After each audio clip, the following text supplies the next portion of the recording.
Hi guys, welcome back to Auto Cube. आज आपके लिए लेके आ गया हूँ वापस से टोयोटा की हाई राइडर।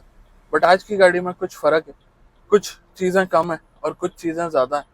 इंजन बिल्कुल ही अलग है और ट्रांसमिशन बिल्कुल ही अलग है। तो ये है हाई राइडर का ऑल व्हील ड्राइव वेरिएंट, जो मारुति के इंजन के साथ आता है और इसके अंदर ऑल व्हील ड्राइव सेटअप दिया गया है। इस गाड़ी को भी लगभग 600-700 किलोमीटर चला लिया है पिछले 6-7 दिनों में, और आज इसका रिव्यू दे देता हूँ आपको। इससे आपको एक और फायदा हो जाएगा, जो लोअर वेरिएंट्स देख रहे हैं ग्रैंड विटारा के या अर्बन क्रूजर हाई राइडर के, उन्हें इस इंजन के बारे में एक आइडिया मिल जाएगा और इस ट्रांसमिशन के बारे में एक आइडिया मिल जाएगा। बाकी जिन्हें ऑल व्हील ड्राइव देखनी है वो तो इस गाड़ी को देख ही सकते हैं और इस रिव्यू को अपने लिए एक आइडिया बना सकते हैं कि कैसे निकल के आने वाली है उनकी गाड़ी। तो चलिए स्टार्ट करते हैं इस रिव्यू को।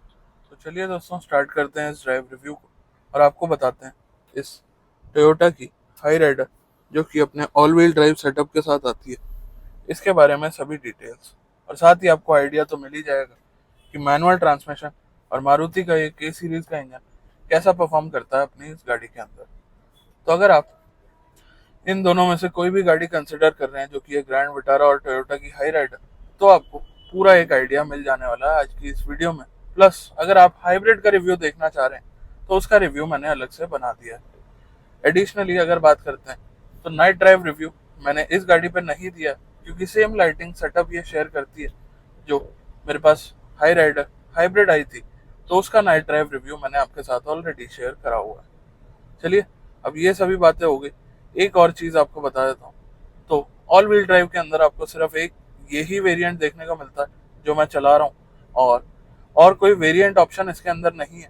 प्लस ये कहने को तो टॉप एंड वेरिएंट है, बट काफ़ी सारे फीचर इसमें अगर हाइब्रिड से कंपेयर करें तो कम देखने को मिलते हैं। क्या क्या फीचर कम है वो भी आपको रिव्यू के दौरान बता देंगे। बाकी अभी शुरू करते हैं अपने टिपिकल वे में और बात करते हैं अर्गोनॉमिक्स की। तो यहाँ आप देखेंगे 4 पावर विंडो के controls, lock unlock, window lock और साथ में ORVM के कंट्रोल्स। राइट साइड में आप देखेंगे तो स्टार्ट स्टॉप बटन दे दिया गया, हेडलैम्प लेवलर, 360 डिग्री कैमरा और साथ में हिल डिसेंट कंट्रोल का बटन। क्या चीज़ मिसिंग है यहाँ पे? तो हेड्स अप डिस्प्ले के कंट्रोल्स नहीं है और ना ही है कोई हेड्स अप डिस्प्ले। उसके अलावा स्पीडोमीटर आप देखेंगे तो यहाँ पे डिजिटल स्पीडोमीटर देखने को नहीं मिल रहा है, टिपिकल आपको एनालॉग स्पीडोमीटर देखने को मिल जाता है। उसके अलावा राइट साइड में अगर देखें तो वाइपर कंट्रोल लेफ्ट साइड में आपको मिलते हैं, सॉरी राइट साइड में मिलते हैं आपको हेडलैम्प कंट्रोल और लेफ्ट साइड में मिलते हैं वाइपर कंट्रोल। बटन्स की बात करें तो एक जो शिकायत थी मेरी अपनी हाई राइडर हाइब्रिड के साथ, वो शिकायत इस वाली गाड़ी में नहीं है। यहाँ पे आप देखेंगे तो टिपिकल स्टेयरिंग कंट्रोल्स हैं, राइट साइड में क्रूज के, लेफ्ट साइड में मीडिया के और नीचे कॉलिंग के।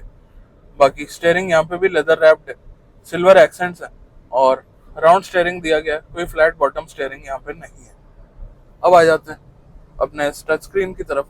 तो यहाँ आप देखेंगे टच बेस्ड कंट्रोल्स दे दिए गए हैं, wireless Android auto, Apple CarPlay, auto AC आपको देखने को मिल जाता है। और नीचे आप देखेंगे तो ट्रैक्शन कंट्रोल और ऑटो ऑन ऑफ के बटन यहाँ पे दे दिए गए हैं। उसके अलावा ये मैनुअल ट्रांसमिशन और 12 वोल्ट और यूएसबी के पोर्ट्स भी आप देख पा रहे होंगे। बाकी ये है ऑल व्हील ड्राइव का सेटअप। यहाँ से आप अपने मोड चेंज कर सकते हैं और यहाँ से आपको एक और चीज़ पता लगी होगी कि इसके अंदर कोई वेंटिलेटेड सीट्स वगैरह भी देखने को नहीं मिलती हैं। तो ये छोटी छोटी कमियां हैं जो आपको यहाँ पे मैं बताता जा रहा हूँ। प्लस इसके डैशबोर्ड में इस पार्ट में भी एम्बियंट लाइटिंग मेरे को देखने को नहीं मिली है। चलिए, ये तो बात हो गई अर्गोनॉमिक्स की। ऊपर सनरूफ वगैरह है और सभी चीज़ें दी गई हैं, तो वहाँ पे कोई दिक्कत परेशानी नहीं है। और ओवरऑल कंट्रोल्स सभी ठीक ठाक हैं। जो एक कमी थी मेरे को हाई राइडर हाइब्रिड में लगी थी, वो कमी भी यहाँ पे नहीं है कि यहाँ पे नीचे और पोजिशनिंग थी अपने मीडिया कंट्रोल्स की। ये दोस्तों, अब बात करते हैं अर्गोनॉमिक्स के बाद विजिबिलिटी की। तो विजिबिलिटी में सबसे पहले आप हुड एरिया देखेंगे तो पूरी तरह से विजिबल रहता। और जैसा कि आपने इंट्रो में देखा ही है कि ये वाइट गाड़ी है, तो वाइट में हुड की और ज़्यादा बेटर क्लियरेंस आपको देखने को मिलती है। और ओवरऑल विजिबिलिटी पार्ट में, क्योंकि यहाँ पे हेड्स अप डिस्प्ले वगैरह भी नहीं है, तो काफ़ी सही लगी मेरे को ये गाड़ी। अब आ जाते हैं अपने ORVMs की तरफ। तो ORVMs आप देखेंगे सेम है, कोई फ़र्क नहीं है और ओवरऑल अपना काम ये ठीक ठाक कर देते हैं। प्लस IRVM की तरफ देखें तो ये भी रेयर ग्लास को पूरा कैप्चर कर लेता है, बट इसके अंदर अगर आपके पीछे वाले हेडरेस्ट ऊपर हैं तो आपको विजिबिलिटी थोड़ी सी कम देखने को मिलेगी। कैमरा मैं पिछली वीडियो में बता चुका हूँ, इसके अंदर आते हैं 360 डिग्री कैमरा और क्वालिटी और क्लैरिटी काफ़ी अच्छी है। तो विजिबिलिटी पार्ट में अगर बात करते हैं तो मेरे को कोई परेशानी नहीं है इस Hyryder all wheel drive से भी। ओवरऑल विजिबिलिटी के मामले में मेरे को ठीक लगी है गाड़ी। प्लस पार्किंग वगैरह की अगर बात करें तो स्टीयरिंग लाइट रहता है, पीछे पार्किंग सेंसर्स और 360 डिग्री कैमरा मिलके आपको काफ़ी सपोर्ट कर देते हैं, जिससे आपको कोई दिक्कत परेशानी नहीं आती है। चलिए दोस्तों, अब अर्गोनॉमिक्स विजिबिलिटी वगैरह की बात हो चुकी है, तो अब आ जाते हैं मेन अपनी गाड़ी के ऊपर और बात करते हैं ड्राइविंग रिलेटेड। साथ ही आपको बताते हैं कि कंफर्ट वगैरह का क्या रिस्पॉन्स है, इंजन का क्या रिस्पॉन्स है, इस ऑल व्हील ड्राइव को क्या मैं यूज़ कर पाया या नहीं कर पाया, और अगर मैं कर पाया तो कितना केपेबल ये निकल के आया। इन सभी चीज़ों की बात डिटेल में अभी हम कर लेते हैं। तो सबसे पहले स्टार्ट करते हैं। तो ड्राइव में पहली चीज़ जो निकल के आती है वो होता है इंजन। और इस गाड़ी के अंदर, जैसा कि मैंने स्टार्टिंग में ही बता दिया था, कि मारुति वाला इंजन लगाया जाता है जिसका नाम है K15C इंजन। तो ये इंजन कितनी पावर ऑन पेपर देता है ये तो हमने कई गाड़ियों में देख लिया, क्योंकि पावर आउटपुट सेम है। बट इस गाड़ी के हिसाब से कैसा परफॉर्म करता है रियल लाइफ में, ये आपको अब मैं बता देता हूँ। तो ओवरऑल इंजन की पावर वगैरह मेरे को ठीक ठाक लगी, ऐसी कोई बहुत ज़्यादा अंडर पावर्ड नहीं लगी। बट ये आपको बता दूं कि अगर आपने हाइब्रिड वाली हाई राइडर चलाई है तो आपको कहीं ना कहीं कम पावर ज़रूर लगेगी। प्लस इन सभी चीज़ों के साथ इसके अंदर ड्राइव मोड्स भी नहीं आते हैं, जिससे आप पावर को थोड़ा सा अप एंड डाउन अपने हिसाब से मैनेज कर सकें। और मैनुअल के अंदर आती है ऑल व्हील ड्राइव। तो इन सभी फैक्टर्स के हिसाब से अगर बताऊं, हाइब्रिड को भी लगभग 600-700 किलोमीटर चलाया था, और ये अब ऑल व्हील ड्राइव को भी इतना ही मैंने चला लिया है। हाइब्रिड चलाने के बाद आपको ये थोड़ी सी अंडर पावर्ड ज़रूर फील होगी, वेयर एज अगर आपने हाइब्रिड वाली गाड़ी नहीं चलाई है तो फिर आपको उतना पता नहीं चलेगा, और फिर आपको ये गाड़ी ठीक ठाक लगने वाली है। एक और एडिशनल पॉइंट उनके लिए जो लोअर वेरिएंट्स खरीदना चाह रहे हैं इसी इंजन इसी ट्रांसमिशन के साथ but without all wheel drive, या फिर नॉर्मल गाड़ी खरीदना चाह रहे हैं लोअर वेरिएंट्स में, तो दोस्तों मेरे को ऐसा लगता है कि ऑल व्हील ड्राइव अगर नहीं होगा गाड़ी के अंदर तो थोड़ी सी और ज़्यादा पंचीनेस हो जाएगी, क्योंकि इसके वेट वगैरह से रिडक्शन मिल जाएगी और ओवरऑल और ज़्यादा बेहतर गाड़ी परफॉर्म करेगी, चाहे वो पावर से रिलेटेड हो चाहे वो माइलेज से रिलेटेड हो। उसके बाद चलते हैं अपने इंजन के बाद नेक्स्ट पॉइंट, ब्रेकिंग की तरफ। तो दोस्तों जब हाइब्रिड वाली गाड़ी चलाई थी तो उसमें मेरे को ब्रेकिंग से कोई शिकायत नहीं थी, और जैसा कि मैंने आपको स्टार्टिंग में ही बता दिया है कि इसके अंदर भी आपको पावर थोड़ी कम देखने को मिलती है हाइब्रिड वाली से, तो यहाँ पे भी ब्रेकिंग से कोई शिकायत नहीं है, सभी चीज़ें सेटल हैं और इन प्लेस हैं। इसके बाद नेक्स्ट पॉइंट की तरफ चलें तो दोस्तों माइलेज। माइलेज को पहले क्यों बता रहा हूँ, तो दोस्तों पहले बताने का एक स्पेसिफिक रीज़न है कि ज़्यादातर लोग इंजन और ब्रेकिंग माइलेज वगैरह देख के ही निकल जाएंगे जिन्होंने हाइब्रिड का रिव्यू ऑलरेडी देख लिया है। तो दोस्तों माइलेज अभी इस टाइम मेरे को MID में अगर आपको दिखाना चाहूँ तो यहाँ पे दिखा रहा है 14.3 की, और ओवरऑल डेली लाइफ की माइलेज यही है। ये माइलेज कितने किलोमीटर्स की है तो मैं ये भी आपको बता देता हूँ। ये माइलेज है लास्ट 650 किलोमीटर की। तो लास्ट 650 किलोमीटर की एवरेज मुझे मिली है अराउंड 14-14.5 की। और वैसे माइलेज टेस्ट तो मैंने आपके लिए इसका बनाया ही है, आप चाहें तो उसे जाके देख सकते हैं, उसमें आपको आइडिया मिल जाएगा कि हाईवे पे कितनी माइलेज आप इस गाड़ी से निकाल सकते हैं। स्मार्ट हाइब्रिड सेटअप इसके अंदर आता है, और स्मार्ट हाइब्रिड आप जानते हैं कि आजकल ब्रेजा वगैरह के मैनुअल वेरिएंट से निकल चुका है, तो हो सकता है आने वाले टाइम में मारुति इससे भी निकाल दे। तो जिन्हें भी लेनी है वो जल्दी ही इस गाड़ी को ले लें तो एक बेहतर बात रहेगी। उसके बाद अब माइलेज वगैरह की बात हो चुकी है, तो अब चलते हैं अपने फर्दर एस्पेक्ट्स की तरफ, जिसमें आप लोग जानना चाहेंगे कि कंफर्ट कैसा है। तो दोस्तों एक ही गाड़ी है जो पहले चलाई थी जो अब चला रहा हूँ, मैनुअल और ऑटोमेटिक का फ़र्क है, और ट्रांसमिशन की बात भी अभी आगे कर लेंगे, बट पहले बात कर लेते हैं कंफर्ट की। तो दोस्तों कंफर्ट ठीक ठाक है, अंडर थाई सपोर्ट थोड़ा सा कम लगता है मेरे को इन सीट्स के अंदर। बाकी वेंटिलेटेड सीट्स एक ऐसी चीज़ है जिसे यहाँ पे मैं ज़रूर मिस कर रहा हूँ। अब ऑल व्हील ड्राइव वालों को वेंटिलेटेड सीट्स ना देना ये किस तरह का मेजर हुआ ये तो मुझे नहीं समझ आया। आप में से किसी को अगर आइडिया हो तो कमेंट सेक्शन में आप लिख के ज़रूर बता सकते हैं। बट उसके अलावा कोई ऐसा फीचर नहीं है जो मेरे को लग रहा हो कि यार होना चाहिए था। अब स्पीडोमीटर डिजिटल उसमें था, इसमें नहीं है, कोई इतना बड़ा मैटर नहीं है। वायरलेस चार्जर कुछ लोगों के लिए बड़ा मैटर होगा, बट मैं इतनी गाड़ियों के अंदर इतने अलग अलग तरह के वायरलेस चार्जर चला चुका हूँ कि मेरे को ऐसा फील नहीं होता है कि वायरलेस चार्जर एक बहुत ही ज़्यादा इंपॉर्टेंट फीचर है। और थर्ड, अपना जो हेड्स अप डिस्प्ले नहीं है, वो भी कोई ऐसी बहुत ज़्यादा गुड टू हैव फील या गुड टू हैव फीचर नहीं था जिसे मैं यहाँ पे मिस करूँ। बट वेंटिलेटेड सीट यहाँ पे डेफिनेटली होनी चाहिए थी, उससे मैं गाड़ी के अंदर और ज़्यादा कंफर्टेबल फील पहले भी कर रहा था और होती तो अभी भी कर रहा होता। उसके अलावा आपको कंफर्ट में कोई ऐसी दिक्कत परेशानी देखने को नहीं मिलेगी। अंडर थाई सपोर्ट का मैंने आपको बता दिया है, और थोड़ी सी मेरे को बैक सपोर्ट भी कम लगी इन सीट्स के अंदर। ऑल दो ये हो सकता है कि मीडिया कार है, ऑलरेडी 12-13 हज़ार किलोमीटर चल चुकी है, इस वजह से ये सब चीज़ें हो रही हूँ। बट जो मेरे को नोट हुआ पिछले किलोमीटर्स के अंदर, वो सभी चीज़ें बताना मेरा काम है। और आप देख सकते हैं अपने हिसाब से टेस्ट ड्राइव के अंदर ये चीज़ें, ये पॉइंट्स जज कर सकते हैं और अपनी हाइट, अपनी फिजिक के हिसाब से देख सकते हैं कि आपको ओवरऑल कैसा रिस्पांस देखने को मिलता है इस गाड़ी का। इसके बाद चलते हैं अपने नेक्स्ट पॉइंट की तरफ, जो कि है दोस्तों ये ट्रांसमिशन। अब मैनुअल ट्रांसमिशन मैं फर्स्ट टाइम चला रहा हूँ, और टिपिकल मैनुअल ट्रांसमिशन है, कोई ऐसा नहीं है कि मारुति की बाकी गाड़ियों से ये अलग चल रहा है। तो गियर स्लॉटिंग काफ़ी इजी है और क्लच काफ़ी लाइट है, बहुत ज़्यादा डीप भी नहीं है कि एसयूवी है तो उस हिसाब से डीप क्लच दे दिया हो। अब टिपिकल जैसे अपनी ब्रेजा के अंदर, जैसे अपनी सियाज के अंदर या अर्टिगा के अंदर गियर स्लॉटिंग देखते हैं, वही सेम स्लॉटिंग इसके अंदर है। तो यहाँ पे आपको कोई दिक्कत परेशानी नहीं आने वाली है। चलिए दोस्तों, अब बेसिक बात हो गई है इस गाड़ी के बारे में, पावर के बारे में, ब्रेकिंग के बारे में, इंजन के बारे में और साथ ही माइलेज के बारे में। थोड़ा सा अपना पैटर्न ब्रेक करा, बट जिन लोगों को स्पेसिफिकली ऑल व्हील ड्राइव के बारे में जानना था उनको एक आइडिया ठीक ठाक मिल गया होगा। और जो स्पेसिफिकली आए थे इंजन ट्रांसमिशन की वजह से कि लोअर वेरिएंट देख रहे हैं, उन्हें भी एक आइडिया मिल गया होगा कि ओवरऑल कैसी है ये गाड़ी और कितनी माइलेज देगी ये गाड़ी किस तरह के टेरेन में। बाकी मैंने आपको बता दिया, ऑल व्हील ड्राइव नहीं होगा तो पिकअप भी थोड़ा बेहतर होगा, माइलेज भी थोड़ी बेहतर होगी।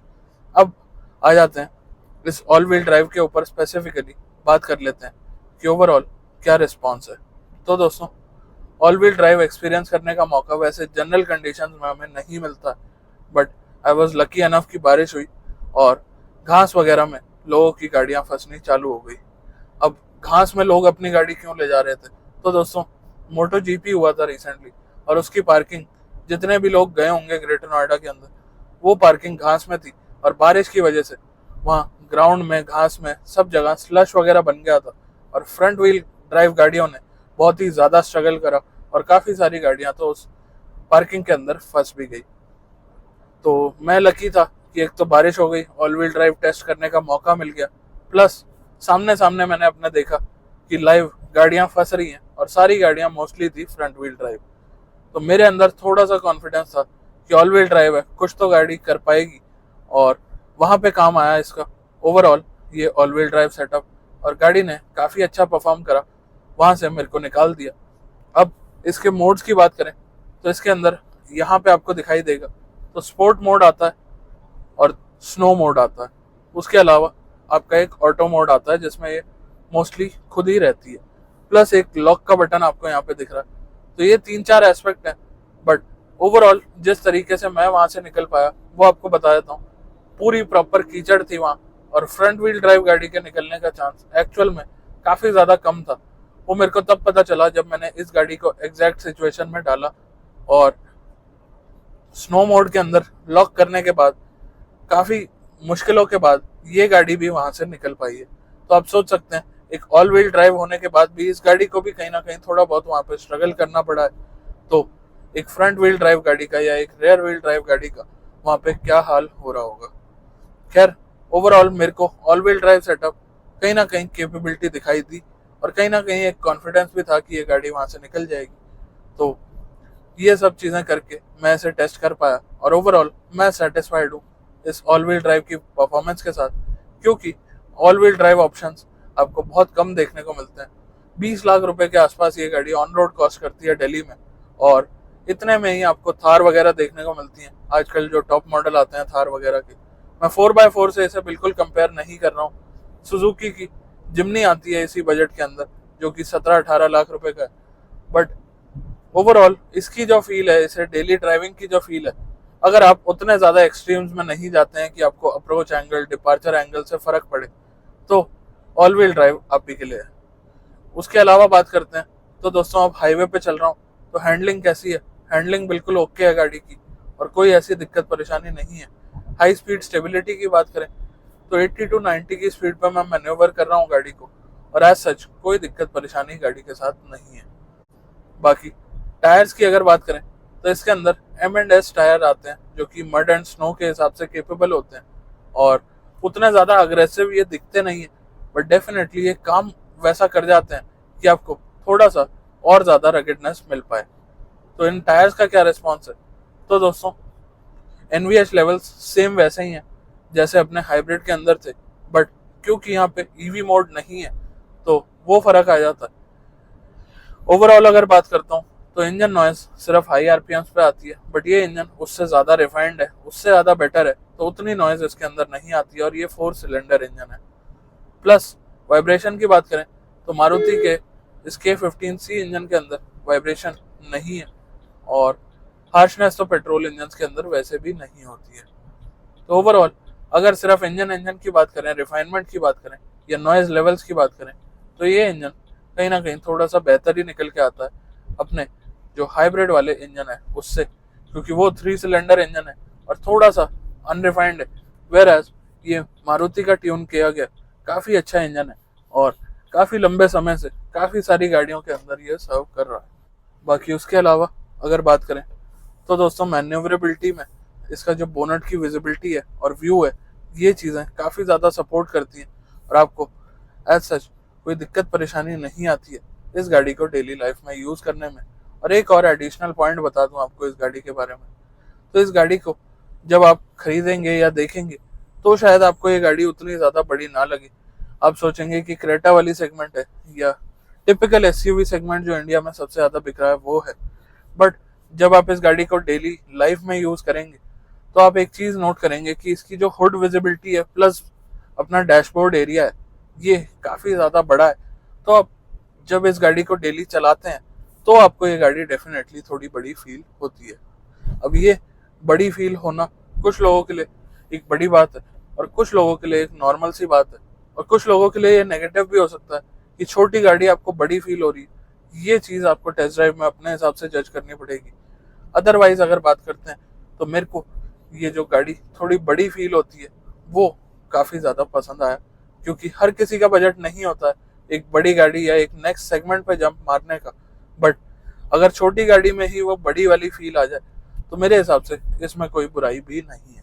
आपके क्या थॉट्स हैं इस पे, आप ज़रूर बता सकते हैं। उसके अलावा दोस्तों, हम बात करते हैं बॉडी रोल की, तो बॉडी रोल गाड़ी के अंदर बहुत ज़्यादा फील नहीं होता, और ओवरऑल काफ़ी कंट्रोल्ड मैनर में। स्टिल जिन लोगों को बॉडी रोल फील होता है, या तो एक बहुत ही ज़्यादा स्टेबल गाड़ी से आए हैं, या सेडान वगैरह से अगर आप इस SUV पे शिफ्ट होंगे तो आपको थोड़ा बहुत बॉडी रोल फील होने वाला है। बाकी इस सेगमेंट की अगर बात करें तो सेगमेंट काफ़ी ज़्यादा क्राउडेड है। किया की सेल्टोस, hyundai की क्रेटा कम्पीट करती हैं इस गाड़ी से। साथ ही इसकी सेकंड कॉपी अगर बोलें या फर्स्ट कॉपी अगर बोलें, ग्रैंड विटारा, ये हालांकि मारुति और टोयोटा ने मिलकर बनाई हैं गाड़ियाँ, तो वो एक एस्पेक्ट है। उसके अलावा होंडा ने रिसेंटली लॉन्च करी है अपनी एलिवेट, वो भी इसी सेगमेंट के अंदर है। उसके अलावा बात करें तो वॉक्सवैगन की टाइगोन और स्कोडा की कुशाक, वो गाड़ियां भी इसी सेगमेंट के अंदर फॉल करती हैं। और उसके अलावा एक गाड़ी और है, वो है सिट्रन की C3 एयरक्रॉस। उसके अंदर आपको 5 और 7 सीटर ऑप्शंस मिल जाते हैं। तो इन सभी गाड़ियों के हिसाब से देखें तो जिन गाड़ियों में नेचुरली एस्पिरेटेड इंजन आते हैं या सिमिलर पावर के इंजन आते हैं, वो गाड़ियां आपको सिमिलर ही लगने वाली हैं। बट जिन गाड़ियों के अंदर आपको टर्बो इंजन आते हैं, या फिर इस गाड़ी के अंदर जैसे हाइब्रिड ऑप्शन आता है, उन सब से ये गाड़ी कम्पीट नहीं कर पाएगी।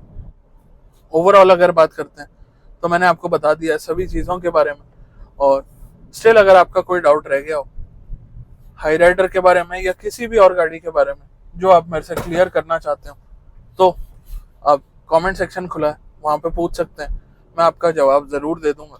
और वायर्स वहाँ पे अटक गई थी लॉक के अंदर, इस वजह से मेरे को लग रहा है कि डैशबोर्ड नीचे आ गया है इतने झटकों के बाद। चलिए दोस्तों, आज के वीडियो में बस इतना ही। मिलते हैं बहुत जल्द एक नई वीडियो के साथ, तब तक के लिए धन्यवाद।